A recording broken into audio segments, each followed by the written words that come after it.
Hello, everybody. Welcome back to another reading session of The Cure. Yesterday's video was about the synopsis of the book. I hope you all liked it, and I'm looking forward to the fact that many of you must have been interested in this story. Before we go on to the next part of this book, which I'll read out for you, uh, I hope you're all enjoying reading other books as well, because I am enjoying reading a lot of books during this lockdown. So, the first book that I enjoyed reading, which is matching with the style of writing that I like, is The Alchemist by Paulo Coelho, which I thought is a fantastic story, which inspires all of us, I'm sure, in some way or the other. It's about Santiago, who is a shepherd and who finds out that in his journey towards a treasure, he himself learns what it feels like to have a personal legend.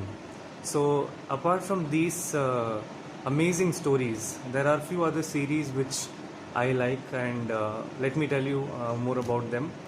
The next series that I have been reading is called The Three Investigators. I think it's a fantastic series. I've been reading this for a long time, again and again, because I really love reading the books I like again and again. So, this is written by an author called Robert Arthur and assisted by William Arden. It's a fantastic series which talks about three young sleuths, three youth who fancy themselves as investigators. The three are Jupiter Jones, Pete Crenshaw, and Robert Andrews.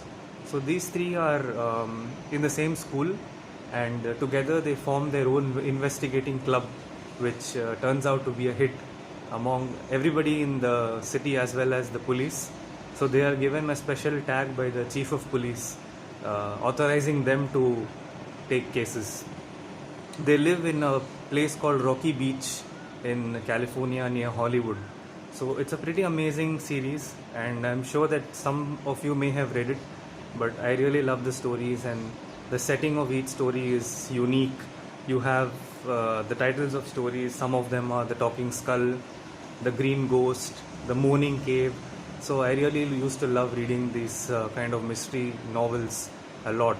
So this is one series I am going through, and you can let me know what kind of books you're reading, so that we can all learn some good reads, as they say.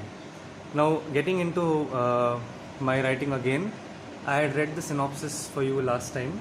So this time I want to read another section of the book which could interest you further into the story. As I said, that the story involves a young Vishwa who is part of the fishermen's tribe, and who wants to get a cure for his mother. So he goes out in search of this cure to the land of tales, Kathashala, and in that process he learns a lot about life. He finds out how deep his thinking is and how much ingrained the knowledge he has within himself. So this is the setting of this story.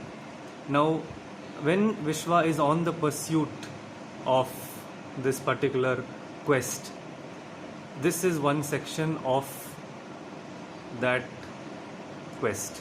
So the paragraph starts as such. The hot air blew excruciatingly on his face as Vishwa sat on the hump of Shaba, his rucksack filled with clothes and fruits leaning the weight on his shoulders. Kathashala was 7 kilometers off the desert stretch of Bikaner. They were bang in the middle of the stretch now. At least 10 kilometers were left to the next outlet from the desert. Young Vishwa brave, tough journey strong, tried Munja to say in English as he guided the camel. A fairly thin man, he looked like a very typical Rajasthani desert liver who made his day with camels and siestas. Vishwa laughed. Yes, I have to for my mother. Munja nodded, clearly not able to ask why.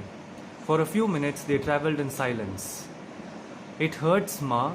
The scene kept playing in his mind over and over again. Vishwa always thought he loved his father more, but often found himself questioning the truth of that fact. When he was 10, he had gone with his father to the coastline and had been asked to stay on the beach while the adults went fishing, but his tantrums worked and his father allowed him to come with them in the boats. As expected, Vishwa tried to use a catch and chipped his hand rather dangerously. Unable to contain himself, Vishwa's father had given him a nice scolding that set Vishwa off home, where in his mother he found a solace. His mother always told him that people are always there to talk about us. That does not mean we have to pay attention to whatever they say. Just ignore what you don't want to hear and follow your goal. So this was another section from the book. As I said, Vishwa had a lot of baggage on himself to keep up with the standards of his tribe. So this another section which I think would interest you from my side. Hopefully you will get inspired to read it more. So again, the links are in the description. Please do click on them, and if you like it, you can read it. And please do subscribe if you want to see more of such videos. And thank you and take care. Bye.